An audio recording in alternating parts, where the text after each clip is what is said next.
أعزائي المشاهدين، السلام عليكم ورحمة الله وبركاته، وأهلا وسهلا بكم في حلقة جديدة من برنامج على ضفاف القوافي، البرنامج الأدبي والثقافي اللي يجمع بين شعراء وأدباء ومثقفين وشيوخ وعشائر.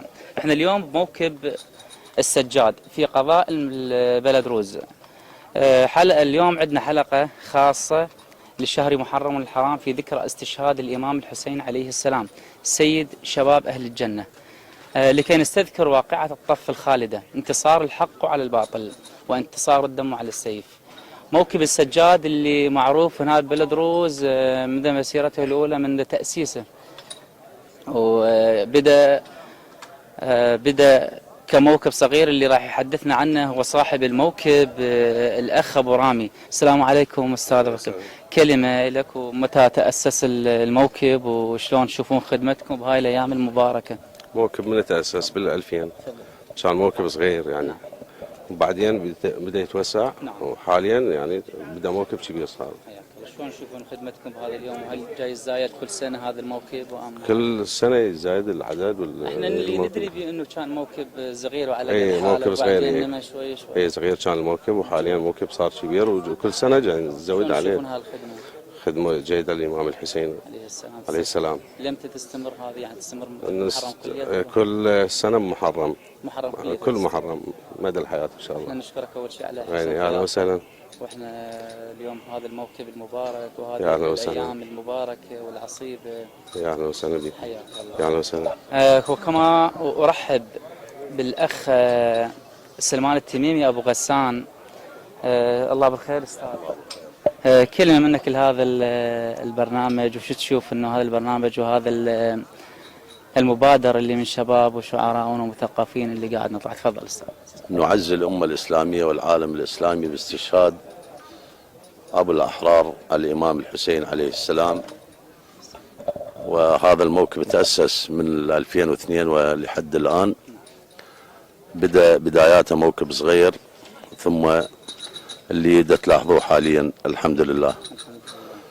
الإمام الحسين نستلهم منه البطولات ونستمد منه العزم والشجاعة، مثل ما موجود حاليا في ساحات المعارك. الحشد الشعبي المقدس دا يقاتل، فاستلهم القوة والشجاعة والصبر ومقاتلة الدواعش اللي هم تقريبا أولاد اللي قاتلوا الإمام الحسين عليه السلام. أصحاب معاوية حاليا هم دا يقاتلون العراقيين الأبطال.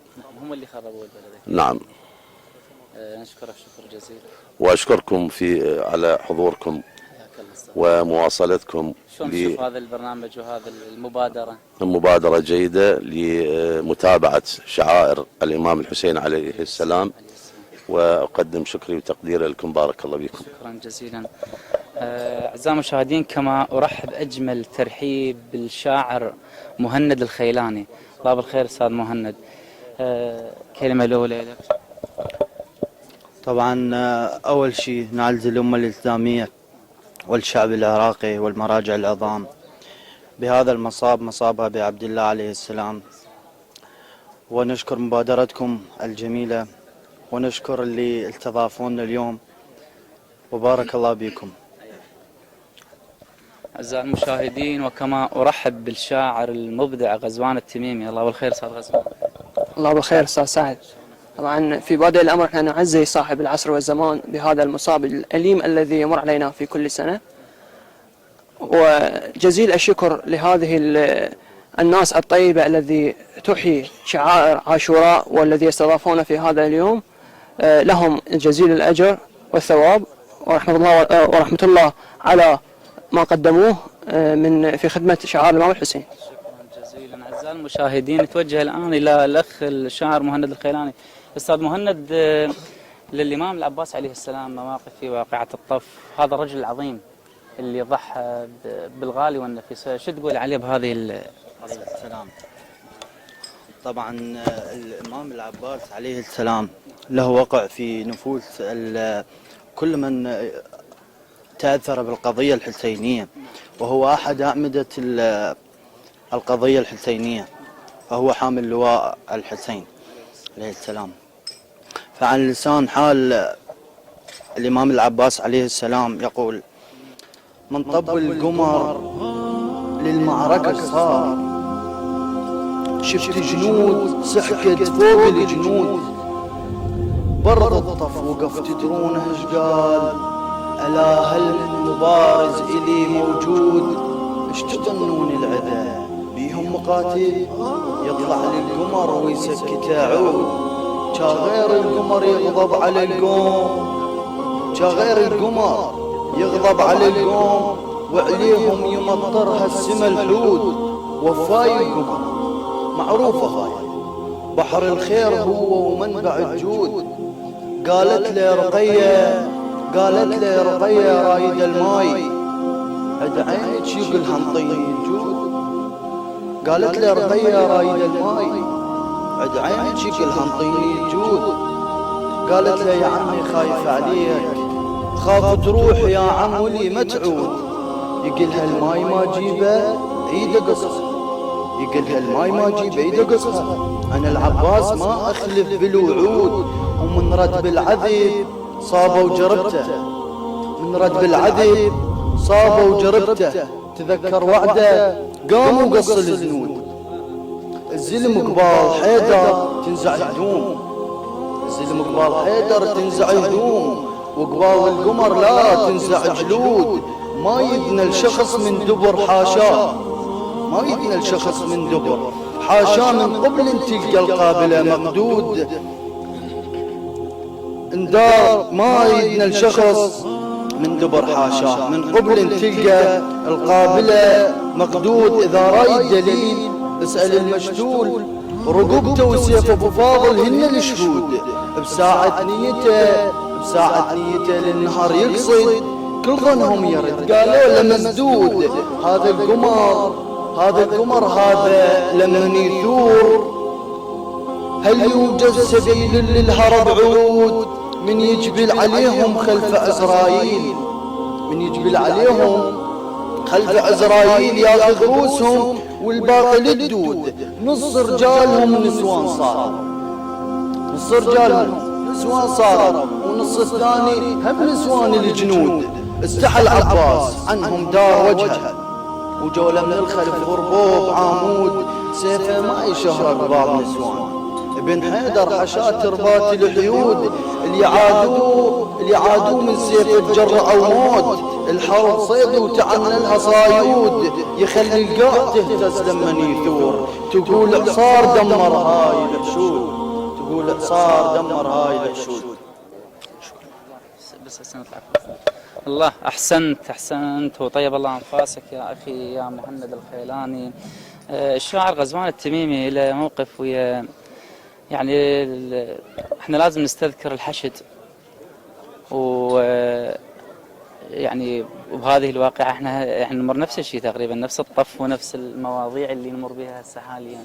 يعني انت مثل ما قلت سيادة العميد، احنا نفسهم هم ذا اللي قاتلوا الإمام الحسين عليه السلام. فشو تقول بحق هؤلاء الأبطال وبحق واقعة الطف؟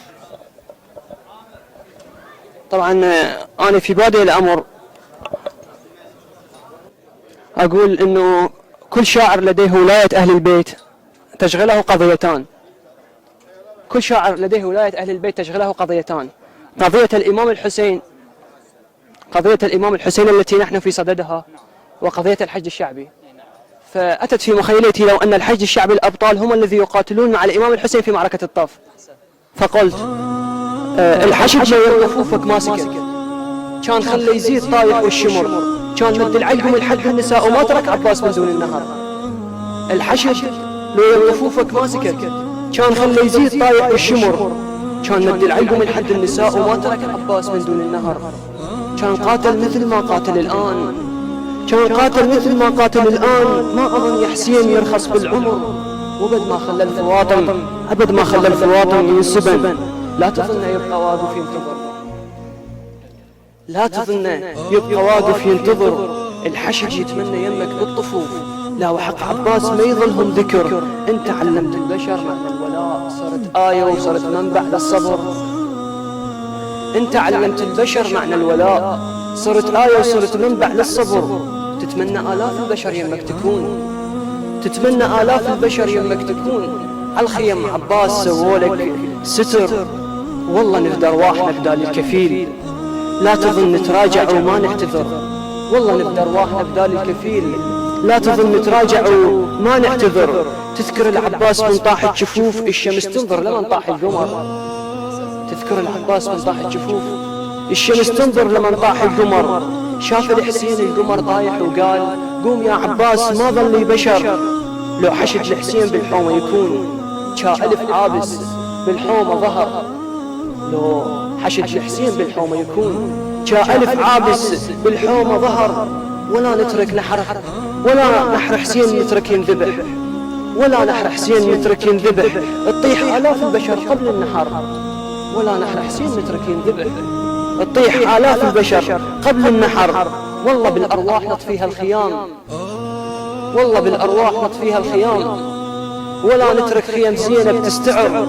فاتت أيامي ترى وراح الحسين، فاتت أيامي ترى وطاح الحسين. وما يرد الزمن لو 100 شهر، ما يرد الزمن لو 100 شهر. أنا وابدعت وطيب الله أنفاسك. أعزائي المشاهدين نذهب إلى فاصل قصير نتواصل معكم. شهر رمضان نسوان ابن حيدر حشات تربات الحشد يتمنى يمك بالطفوف. لا وحق عباس ما يظلهم ذكر. انت علمت البشر معنى الولاء، صرت آية وصرت منبع للصبر. طول الحرب شايل خلق عريس، شايل خلق عريس المحبوب لمن يطلع. الشدة صح والشدة صار الضين، بس رب اللي يعلم وش جرى بحالي. جابوني بعلم ملفوف ليش يما بس الغالي يلفونه بعلم.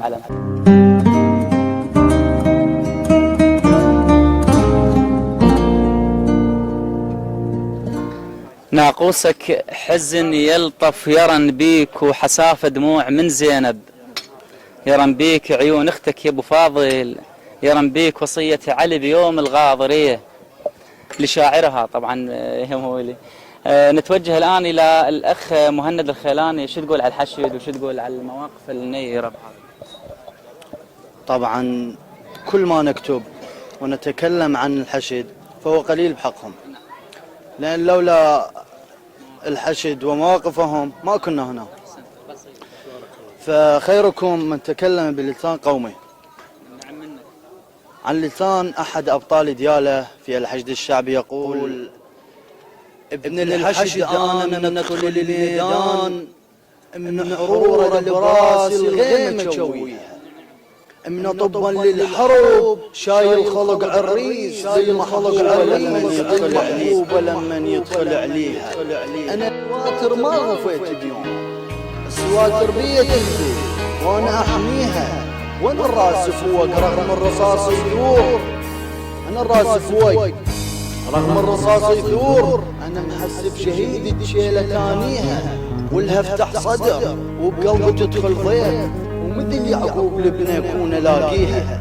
ابن دياله سري بالحرب مدفون، ابن دياله سري بالحرب مدفون. من كفة تبقى بيدي حقها امضيها، الفين انتشج لدياله غلطانين، الفين انتشج لدياله غلطانين، الفين الحشد لدياله تلقيها. زرعت 1700 بطل واليوم بدماء ذبحوهم رايح اسقيها. يا تكريت بشري يا موصل بشري جاي جبن اختك، ابن دياله جاي جروحك اشفيها، وانا العلم وانا اهلي اعد المال. العوجة بجد ما اسحقها واساويها، وام البي صاحت لا ترد لي البيت، امي بي صاحت لا ترد لي البيت، كون بظهرك الفشقات الاقيها. احس جسمي نحل لاجن بلا داي، ويا ريت بلا جفوف افرح بلا داي. اذا شفت الغريب في البلاد وروحه ما اخذتها بايدي. شكرا لكم. بارك الله فيك. صح لسانك وطيب الله انفاسك. احسنت يا مهند، احسنت على هذه الكلمات. واكيد احنا اهل دياله، احنا الابطال الثلثين الطق وثلثين المرجله وثلثين الزود لاهل دياله، والنعم منك. من أصلك وعلى هذه الكلمات الطيبة. أعزائي المشاهدين، نذهب الآن إلى الأخ غزوان التميمي، له قصيدة عن الإمام الحسين عليه السلام وعن واقعة الطاف. وش تقول بهاي القصيدة يا أخويا؟ طبعا أستاذ سعد، إحنا الشاعر إيش ما يكتب على الإمام الحسين ما يقدر يوفي ذرة من اللي صارت بالواقع هي في الحقيقة. فعلى لسان الإمام الحسين يقول: أنا حسين أنا ابن داح الباب، طول العمر راسي ظلنا عالي، طحت بشدة صح والشدة صارت ضين، بس رب اللي يعلم وش جرى بحالي. أنا أدري أطيح بكربلاء مذبوح، بس مطمن أني ظهري مو خالي. العباس عند ما يرد بيوم، قال أفديك أنا بيمنتي شمالي. أدراني أطيح بكربلاء مذبوح، بس مطمن أني ظهري مو خالي. العباس عند ما يرد بيوم، قال أفديك أنا بيمنتي شمالي. وما تغلى أبد هالعين لا يا حسين، الخاطر منحرك رايح تشتالي. ما تغلى أبد هالعين لا يا حسين، الخاطر منحرك رايح تشتالي. من طاح القمر حسيت نفسي بضيج، من يحمي الخيم يا اللي يبقالي. من طاح القمر حسيت نفسي بضيج، يا اللي من يحمي الخيم يا اللي يبقالي. ما هم العطش لا ما أريد الماي، بس شوفت عيونك هي تحلالي. ما هم العطش لا ما أريد الماي، بس شوفت عيونك هي تحلالي. تذكر زينب ايش قالت يا بعد الروح، تذكر زينب ايش قالت يا بعد الروح. أنا عباس عندي منه يبنالي. تذكر زينب ايش قالت يا بعد الروح، أنا عباس عندي منه يبنالي. طحت لا يا أبو فاضل لا تطيح اليوم، أدرى ننذبح يذبل ترى هلالي. بس المشكلة أختك يا نور العين، معقول العقيل تظل بلا والي. بس المشكلة أختك يا نور العين، معقول العقيل تظل بلا والي. أشوف صورتك بعيون الأطفال، ونادي لو ترد جودك الخالي. أشوف صورتك بعيون الأطفال، أنادي لو ترد جودك الخالي. نريدك يا أبو فاضل ما نريد الماي، بعدك كل شي والله لا ما يحلالي. بس نعرف قدرنا من الله مكتوب، بس نعرف قدرنا من الله مكتوب. قصة صرحنا ما ضمن الهتالي، قصة صرحنا ما ضمن الهتالي. أحسنت أستاذ. تشوف نفسك بهذه القصائد الحسينية والكلمات الطيبة، يعني تشوف نفسك بالشعر بالحسين تحديدا يعني؟ أنا بالنسبة لي أشوف نفسي بالحسيني أكثر من باقي أنواع الشعر. أنا بديت بالنسبة لي حسيني، أكتب قصائد منبرية ولرواديد معينين، فتقدر تقول بدايتي هي الحسيني، تعلمت على الحسيني. وأنا بالنسبة لي أشوف إبداعي كشاعر بالحسيني أفضل. أكتب القصائد الباقية، بس أنا كنفسيتي وقناعتي حسيني يعني.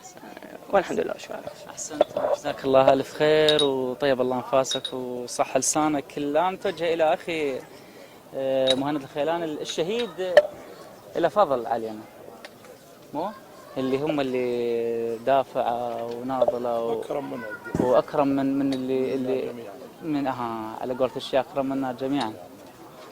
فش تقول بحق الشهيد وأم الشهيد؟ أنا طبعا كتبت قصيدة عن الشهيد، عندي بمضة منها استذكرتني تقول لي: يما جابوني بعلم ملفوف ليش، يما بس الغالي يلفونه بعلم. فش تقول أحسن؟ طبعا الشهيد له فضل كبير علينا، لكن أنا يعني كنا فقدنا شهداء، فعلى لسان حال أخي الشهيد الله يحفظك، على لسان حال أخي الشهيد يقول له: رايح وين؟ رايح وين؟ رد لي بداعة الزهرة، ترى الناس بغيابك بيا متشمتين. رايح وين؟ من شي كسر بجفاك، إذا هو بعظمته وكسر ظهره على قوله السين. رايح وين؟ أحضر زفتك ببالي وانت هناك يا الغالي، واحنا بيك فرحانين. أحضر زفتك ببالي، أقول لفلان وفلان عزمنا وجبت قاطع لطولك، علقيته بغرفتك كل ساعة أشوفنا. ببالي تخيله انت، ببالي تخيله انت واجل قاطك وحضننا. مو ترجع قلت لي، مو ترجع قلت له انا تانيتك، وقفت على الدروب ومناظرك ترجع. وقالوا لي اخيك جاي، وفرحت وقلت اتلقاك. لقيتك بالنعش راجع، وبدال الهلا لقيتك بونه. يا 100 هلا ومبروك بالعريس، الزفوا للقبر متحن من دمه. الغرفة عرسك محضر، الغرفة عرسك محضر، رتك بيها كون تنام. ما توقعت اشوفك بالنعش نايم، حلت لك نومة التابوت. ما تحب السجن ادريك، شلون بحفرة قل لي يحبسك الموت، شلون بحفرة قل لي يحبسك الموت. سعد الله يخليك. وصح لسانك ورحم الله شهداؤنا، شهداء العراق، شهداء القوات الأمنية والحشد الشعبي، وكل شهيد في هذا العراق سقط على هذه الأرض الزكية الطاهرة. نتوجه الآن إلى الشيخ أبو حيدر، الله بالخير، شيخنا الغالي. شو تشوف هاي المبادرة وشون تشوف الشعراء الشباب وهذه الحلقة الخاصة اليوم بشهر محرم؟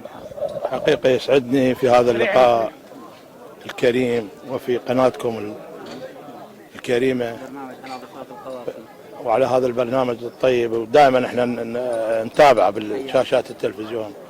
فهذه المبادرة هي مبادرة لكل الشرفاء العراقيين، نعم، وبالأخص أبناء المذهب الشيعي حقيقة يعني. نعم. لأنه مستوى يعني بالنسبة احنا الكل ماكو فرق، ماكو فرق، لكنه في خصوصية يعني. نعم.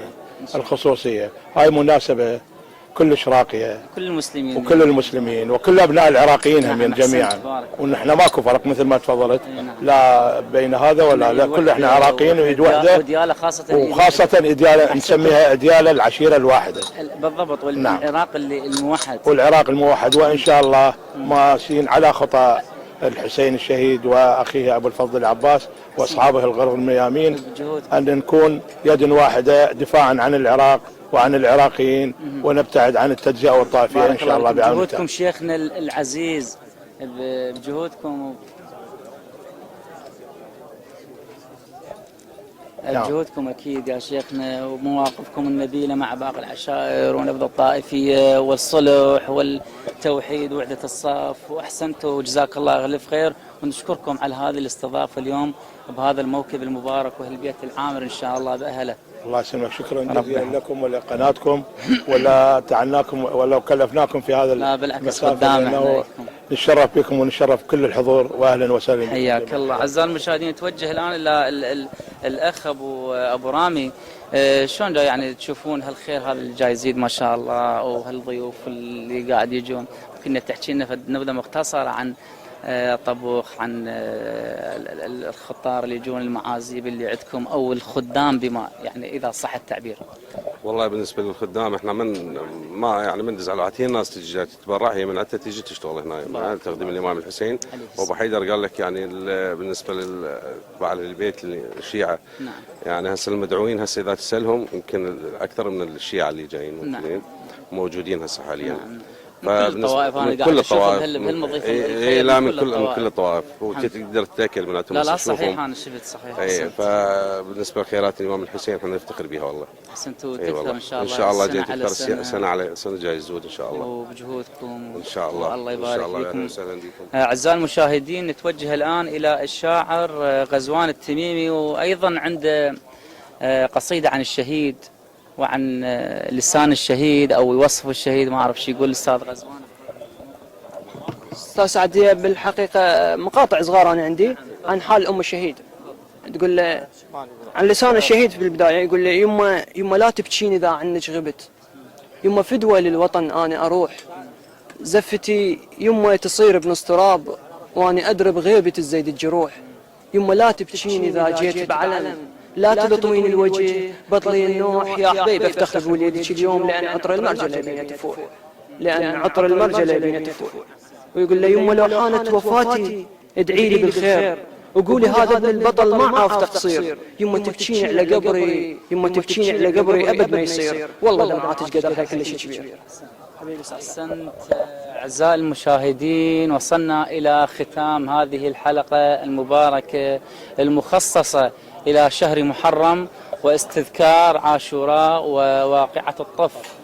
في نهاية هذا اللقاء نشكر الأخ أبو رامي صاحب الضيافة على هذا الاستقبال وعلى حسن الضيافة لهذا اليوم. كما أشكر الأخ غزوان التميمي، شكرا أستاذ غزوان. كما أشكر الشيخ أبو حيدر التميمي، والنعم منك شيخنا والنعم من ضيافتكم. حياكم الله، أهلا وسهلا بكم جميعا، وهاي بيوتكم إن شاء الله. حياك الله، ما عليك زول والله، والنعم منكم. حياكم الله ونشكركم. وأشكر الأخ مهند الخيلاني. نحن نشكركم على هالمبادرة، وإن شاء الله الله يوفقكم ويوفقنا إلى خدمة الحسين وأبا عبد الله عليه السلام وإدامة هذا البرنامج. أحسنت. أعزائي المشاهدين، تقبلوا أجمل تحيات محدثكم في الإعداد والتقديم الشاعر سعد الخالد، وفي الإخراج والتصوير سجاد آل بشارة وحيدر الموسوي. إلى لقاء آخر، السلام عليكم ورحمة الله وبركاته.